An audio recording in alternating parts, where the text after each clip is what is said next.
Good morning student. आज class 8 के बच्चों का ऑनलाइन ट्यूटोरियल हिंदी क्लास में स्वागत है। बच्चों, आपने प्रीवियस लेक्चर में आपने चैप्टर 1 कविता को पढ़ा था, लेकिन वह आपके पुराने सेशन के अनुसार था। अब आप लोग इस न्यू सेशन में आपकी बुक चेंज हो गई है। आज आप लेक्चर 9 में न्यू सेशन के अकॉर्डिंग आप अपने नई बुक को पढ़ेंगे। उसका पहला चैप्टर है, यह कविता है। इस कविता का नाम है इतने ऊंचे उठो। इस कविता के कवि हैं द्वारिका प्रसाद माहेश्वरी। इस कविता के कवि हैं द्वारिका प्रसाद माहेश्वरी। उन्होंने इस कविता के माध्यम से युवा वर्ग को रंग, धर्म, जाति, द्वेष आदि से ऊपर उठकर व्यक्तित्व को निखारने की प्रेरणा दी है। परिवर्तन कलयुग की मांग है, इसलिए कवि ने युवाओं में सृजनशील समाज का निर्माण करने हेतु नव ऊर्जा का संचार किया है। कवि कहते हैं कि मानव परमात्मा की सर्वोत्तम कृति है। मानव मस्तिष्क अपार संभावनाओं से युक्त है, फिर भी वह यदि संस्कारों और आदर्शों से हीन है तो यह उसकी स्वयं की पराजय है। इसलिए कवि इस कविता के माध्यम से उसके अंदर छिपी प्रतिभाओं को स्मरण करा रहे हैं। कविता है, इतने ऊंचे उठो कि जितना उठा गगन है। देखो इस सारी दुनिया को एक दृष्टि से। सिंचित करो धरा समता की भाव वृष्टि से। जाति भेद की, धर्म वेश की, काले गोरे रंग द्वेष की।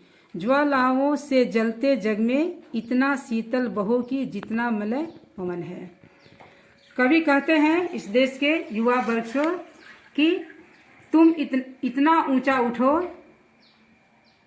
जितना ऊंचा गगन है। यह सारी दुनिया तुम्हारे लिए एक समान हो।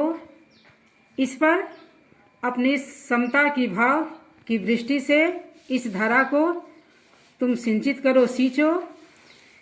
इसमें जाति भेद, धर्म, काले गोरे, द्वेष की कोई भावना नहीं हो। अपने अनंतरात्मा को इतना शीतल करो कि वह मलय पवन की तरह हो। नए हाथ से वर्तमान का रूप संवारो। नए तुलिका से चित्रों के रंग उभारो। नई राग को नूतन स्वर दो, भाषा को नूतन अक्षर दो। युग की नई मूर्ति रचना में इतने मौलिक बनो कि जितना स्वयं सृजन है। कवि कहते हैं, इस पैराग्राफ में कवि कहते हैं कि अपने हाथ से तुम वर्तमान का रूप संवारो। इस सृष्टि की को तुम अपने नए चित्रों के रंग उभारो। तुम इसमें नए राग दो, नया स्वर दो, भाषा को नया अक्षर दो। इस युग की नई मूर्ति की रचना करो। लो अतीत से उतना ही जितना पोषक है। जीर्ण शीर्ण का मोह मृत्यु का ही द्वेतक है। तोड़ो बंधन रुके न चिंतन।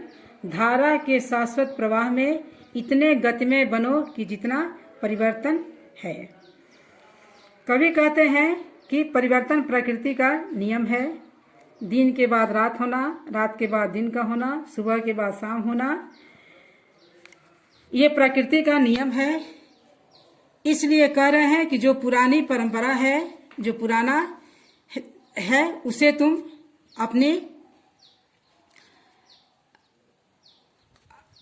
अपने से अपने व्यक्तित्व को निखार कर तुम इसे नया रूप दो।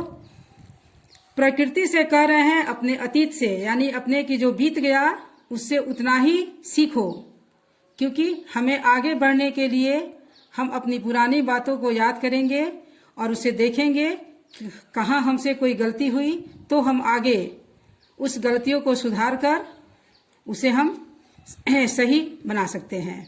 इसलिए कवि कहते हैं कि आप अपने अतीत से उतना ही लो जितना आपके लिए लाभदायक है। कह रहा है कि जीर्ण शीर्ण, यह जो है क्या है, मृत्यु का वेतक है। इस बंधन को तुम तोड़ दो, इसकी तुम चिंता मत करो। अपने व्यक्तित्व की प्रवाह में तुम इतना गतिमय बनो कि जितना परिवर्तन हो सके। अपने संस्कारों से और आदर्शों से तुम इसका भविष्य तुम उज्जवल करो।